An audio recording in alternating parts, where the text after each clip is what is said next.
भटकन। एकांकीकार शैल रस्तोगी। पात्र परिचय। कला दिवाकर की पत्नी, दिवाकर कला का पति। नीरू दिवाकर की पुत्री, मनुज दिवाकर का पुत्र। रमेसर नौकर।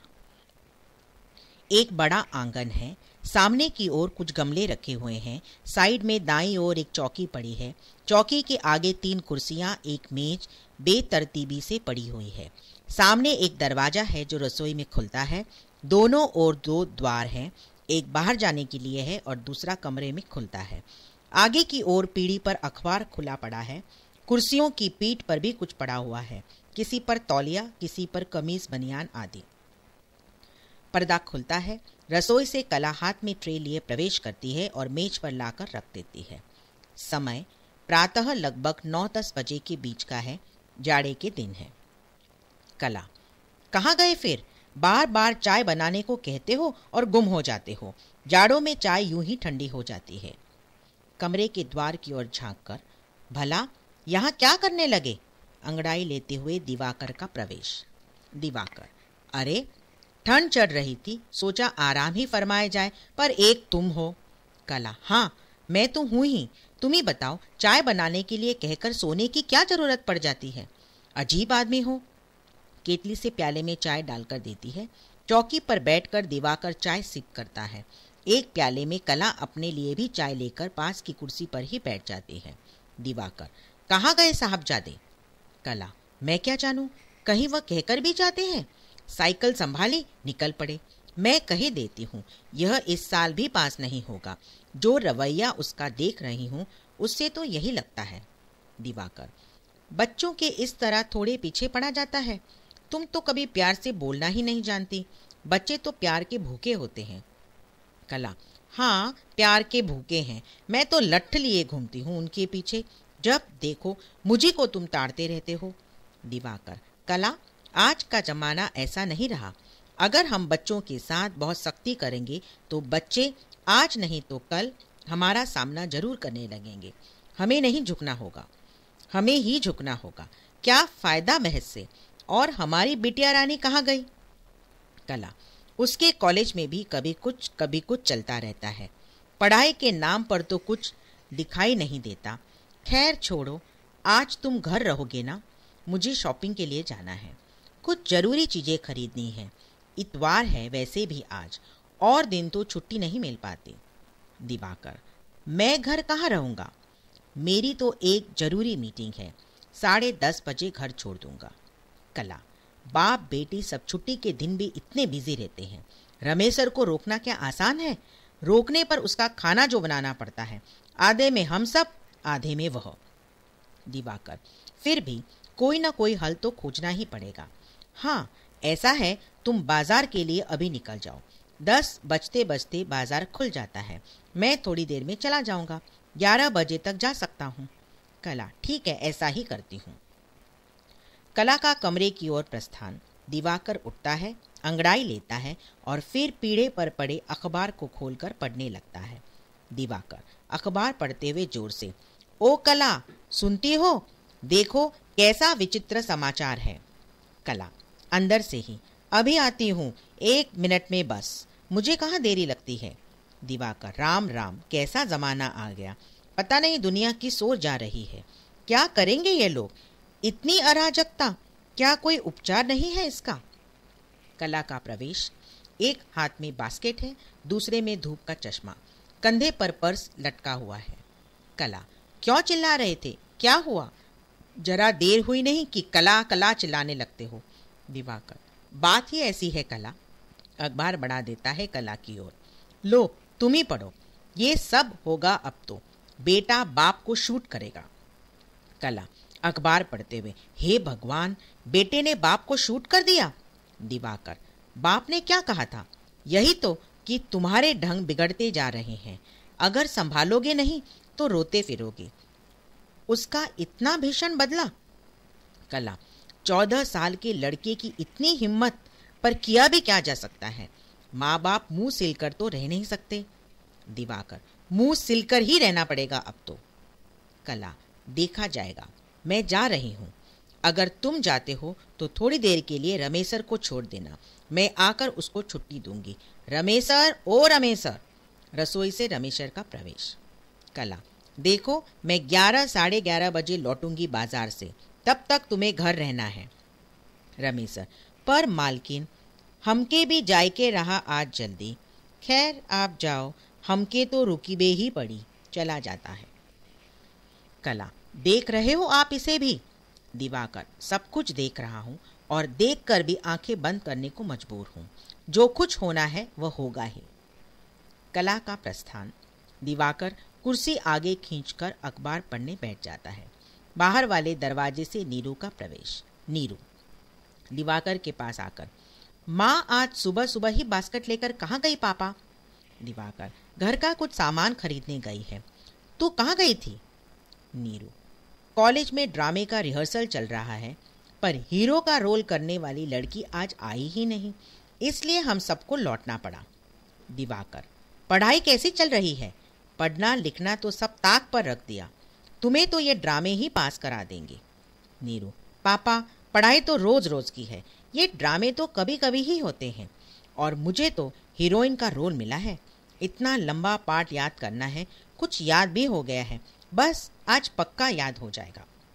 दिवाकर मेज पर हाथ ठोककर, मैं कहता हूँ नीरू, पढ़ाई में समय दो, पढ़ना जरूरी है, बिना पढ़े जिंदगी में कुछ मिलने वाला नहीं है। नीरू, आप तो हमेशा यही उपदेश देते रहते हैं, आपको क्या इतनी चिंता है हमारी पढ़ाई की? अब हम बच्चे थोड़े ही रह गए हैं, अपना भला बुरा खूब समझते हैं। Now we are fully grown up. बड़बड़ाती हुई अंदर जाती है।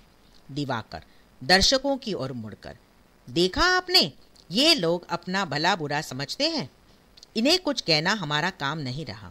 ये अपनी मर्जी से पढ़ेंगे, अपनी मर्जी से बाहर आएंगे जाएंगे, अपनी मर्जी से सब कुछ करेंगे। ये हमारे बच्चे हैं, हमने इन्हें पाला पोसा है, इनके लिए हम सुबह से शाम तक खटते रहते हैं, पर यह है कि इन्हें हमारे हस्तक्षेप का एक अक्षर भी बर्दाश्त नहीं। बैठकर अखबार पढ़ने लगता है। गुनगुनाते हुए मनोज का प्रवेश। आकर चौकी पर बैठता है। एक मोजा जूता निकालकर इधर फेंकता है, दूसरा उधर। दिवाकर की ओर देखता है, कोट उतारकर चौकी पर फेंक देता है, फिर दिवाकर की ओर देखता है, टाई उतारकर पीढ़ी की ओर फेंकता है, पर टाई पीढ़े पर न गिरकर जमीन पर गिर जाती है। फिर दिवाकर के पास आकर आश्चर्य से देखता है। दिवाकर, ऐसे अचरज से मेरी ओर क्यों देख रहे हो? मनोज, बात अचरज की ही है पापा, महान आश्चर्य की। दिवाकर, क्यों, क्या हुआ? मनोज, जरूर कुछ बात है पापा, आपने मुझे कुछ कहा नहीं, मैंने जूते कहीं फेंके, कोट कहीं पर, आप बिल्कुल चुप रहे। जरूर कोई बात है पापा, लगता है मम्मी से लड़ाई हुई है, अभी पूछता हूँ मम्मी से। रसोई की ओर झांककर, मम्मी मम्मी, रसोई से कोई आवाज नहीं आती। मनोज, मम्मी बोलती ही नहीं, जरूर कहीं गई है। दिवाकर से, क्यों पापा, मेरा अनुमान ठीक है ना कि मम्मी कहीं गई है? कहाँ गई है सुबह सुबह? दिवाकर, बाजार। मनोज, बाजार? सुबह ही सुबह? क्या बात है पापा, आप चुप क्यों हैं? आज आपने अखबार में लड़के वाला वह समाचार पढ़ लिया है शायद। पापा डर गए, पापा डर गए। ताली बजाता है, पर पापा आप हमसे डरिए नहीं, हम ऐसा नहीं कर सकते। दिवाकर चुपचाप मनोज की ओर देखता है। मनोज, क्या देख रहे हैं आप पापा? सचमुच आज का पेपर पढ़कर आप डर गए हैं? दिवाकर, जरूर डर गया हूँ, तुम जैसा वीर पुत्र पाकर डरूंगा नहीं, तुमसे तो और क्या करूंगा, कर भी क्या सकता हूँ। मनोज, कैसी बातें कर रहे हो आप पापा?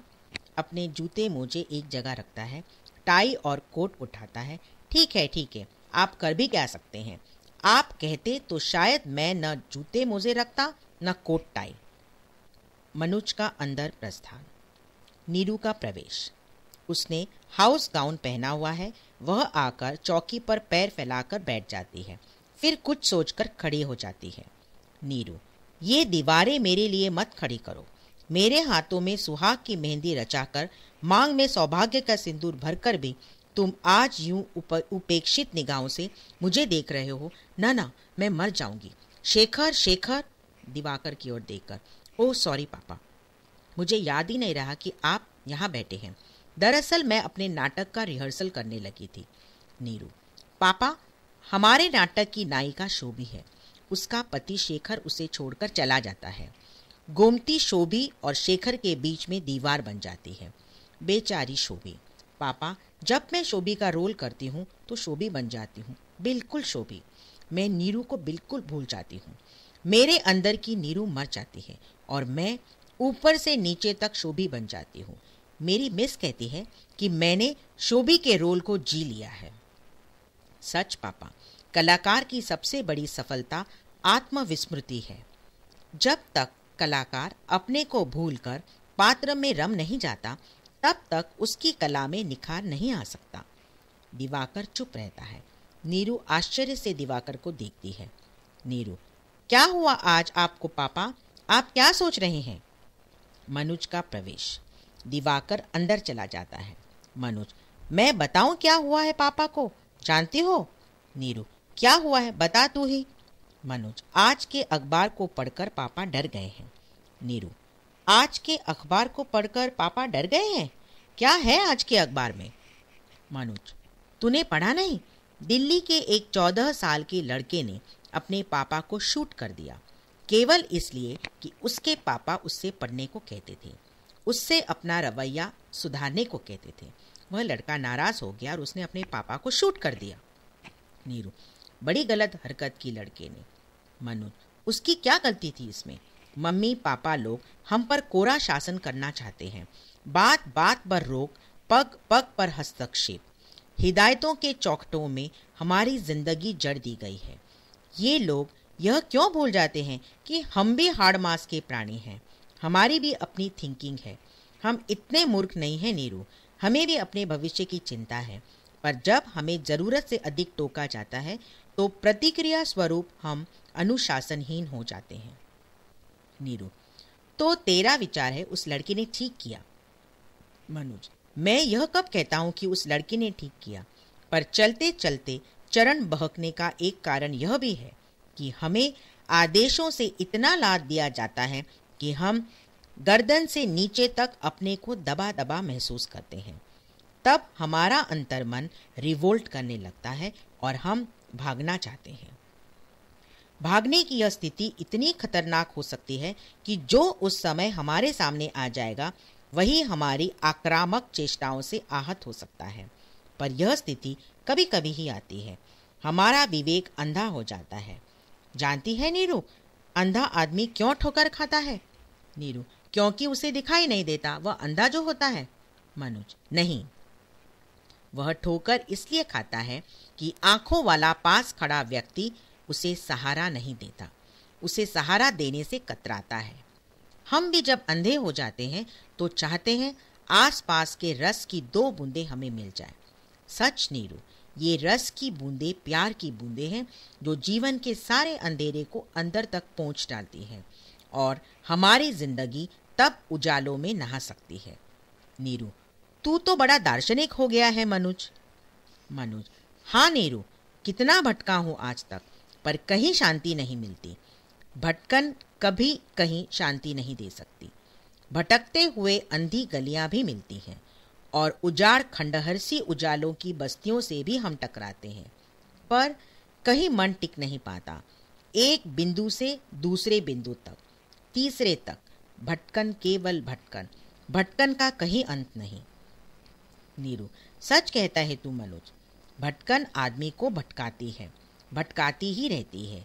आदमी खुद कभी भटकना नहीं चाहता, उसको भटकने के लिए मजबूर करता है उसका परिवेश, उसकी स्थितियां। आदमी इन सब से बच नहीं पाता। हम घर से बाहर भागते हैं। क्यों भागते हैं बाहर की ओर? हमारा मन घर की बंद दीवारों से समझौता नहीं कर पाता और बाहर सहारे की कोई छत ऊपर नहीं होती, इसलिए हम भटकते हैं। क्या यही हमारी नियति है? द्रुत गति से दिवाकर का प्रवेश। दिवाकर, हाँ, यही तुम लोगों की नियति है। घर की दीवारों के तुम बंदी नहीं होना चाहते। तुम्हें चाहिए खुला आकाश, पर खुला आकाश कहाँ नहीं है। इधर उधर सब ओर खुला आकाश दिखाई देता है, इसलिए तुम वहां भी एक रास्ता से उब जाते हो और फिर घर की ओर भागते हो। कभी तुमने समझने की चेष्टा की है माँ बाप के प्यार को समझने की? तुम लोग प्यार के हकदार तो होना चाहते हो, पर ताड़ना के नहीं। सोच कर देखो, क्या ताड़नाएं अकारण होती है? जो प्यार करेगा, दुलराएगा, क्या वह बुरे काम पर लताड़ेगा नहीं? मनोज, जरूर लताड़ेगा। इतना लताड़ेगा कि उस ताड़ना में प्यार का एक तिनका बनकर बह जाएगा। हमें इतना हल्का प्यार नहीं करना चाहिए पापा, जो आंधी में एक तिनके जैसा ही रह जाए।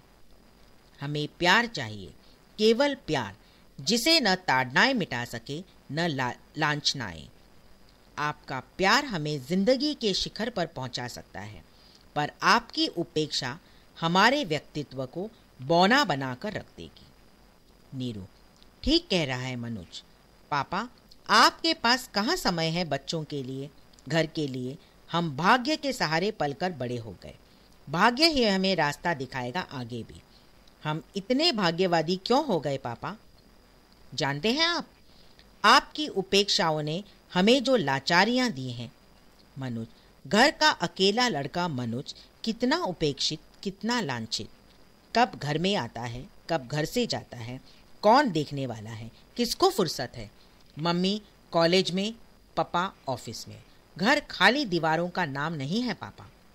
घर का नाम है एक ऐसे माहौल का जिसमें प्यार रचा बसा रहता है, जिसमें सबके दुख दर्दों का संचरण एक साथ मुखर रहता है, जिसकी हवा में आत्मीयता की गंध होती है। क्या हमारा घर घर है पापा?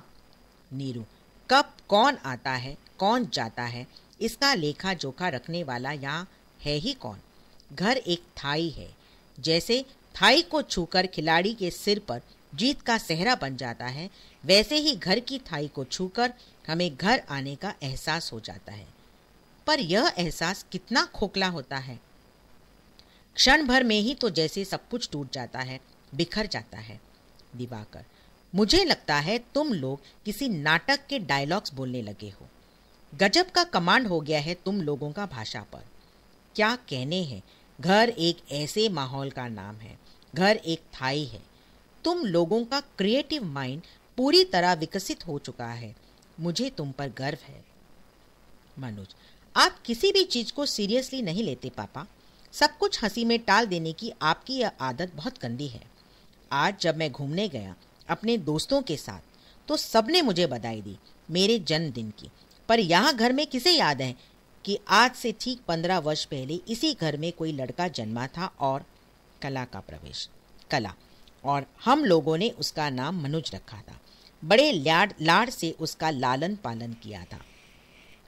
प्यार की थपकियां दी थी, दुलार की लोरियां उसके लिए गाई थी। पर यह सब वह मनोज नहीं जानता। उसे तो केवल एक बात याद है कि उसे डांटा क्यों जाता है, पढ़ने की बार बार उसे याद दिलाई क्यों जाती है। मनोज के सिर पर हाथ फेरकर, यही ना, पागल कहीं का। नीरू, तो क्या मम्मी तुम्हें मनोज के जन्मदिन की याद थी? कला, मुझे भला क्यों याद होने लगी? दोस्त बधाई दे दे तो उनकी बधाई ही सब कुछ है। दिवाकर, तुम हमारी लाचारियों को नहीं समझते बेटा। नौकरी हमारी लाचारी है, मेरी भी, कला की भी। बढ़ती हुई महंगाई में हम दोनों ना करें तो यह घर नहीं चल सकता। नीरू, पापा फिर आप बीच में ही बात काट रहे हैं। प्रश्न है मनोज के जन्मदिन का। किसी को भी तो याद नहीं रहा। वो तो मनोज के दोस्तों को याद था। कला, हाँ, मनोज के दोस्तों को ही याद था। बास्केट से एक पैकेट निकालकर, और यह पैकेट हम यूं ही ले आए, बिना किसी ओकेजन की, बिना किसी याद के। पैकेट मनोज की ओर बढ़ाकर, लो बेटे, यह तुम्हारे लिए है। उस दिन तुम्हें ऐसा ही पुलोवर पसंद आया था, पर पैसों की व्यवस्था न होने के कारण तुम्हारी इच्छा पूरी न कर पाने का अफसोस हम दोनों को कितना रहा, कहा नहीं जा सकता। आज मैंने पूरी व्यवस्था पहले से ही करके तुम्हारे लिए बिल्कुल वैसा ही पुलोवर खरीद लिया है। पुलोवर खोलकर, देखो बेटा, तुम्हें ठीक आएगा और तुम पर अच्छा भी लगेगा। Neeru, oh, so wonderful pullover mummy, I can't describe the decency of your choice. Manoj, जन जाओगे भाई इसे पहनकर। पर मम्मी, 2 फरवरी भी आ रही है, याद है ना? कला, धत पगली, बच्चों के जन्मदिन माँ बाप को याद दिलाए नहीं जाते, उन्हें याद रहते हैं। दिवाकर, हाँ मनुज, हम भूल नहीं सकते। जेब से घड़ी निकालकर मनुज की ओर बढ़ाते हुए, लीजिए, हमारी ओर से तोहफा स्वीकार कीजिए। बहुत दिन से आपकी फरमाइश थी ना। हैप्पी बर्थडे टू यू, जियो 100 बरस मेरे बेटे। नीरू, हाँ मनुज, बहुत बहुत बधाई तुम्हें। गाकर, हैप्पी बर्थडे टू यू। कला, मेरा बेटा बहुत बड़ा आदमी बनेगा एक दिन, इसमें दो राय नहीं हो सकती। दिवाकर, इसमें भी कोई शक है? हमारा बेटा जरूर राइज करेगा। मनोज, बस इतना मक्खन मत लगाइए आप लोग, यह नाटक खत्म कीजिए अब। नीरू, दिवाकर, कला एक साथ, happy birthday to you. Manoj हंसकर झुकता है अभिवादन में, पर्दा गिरता है।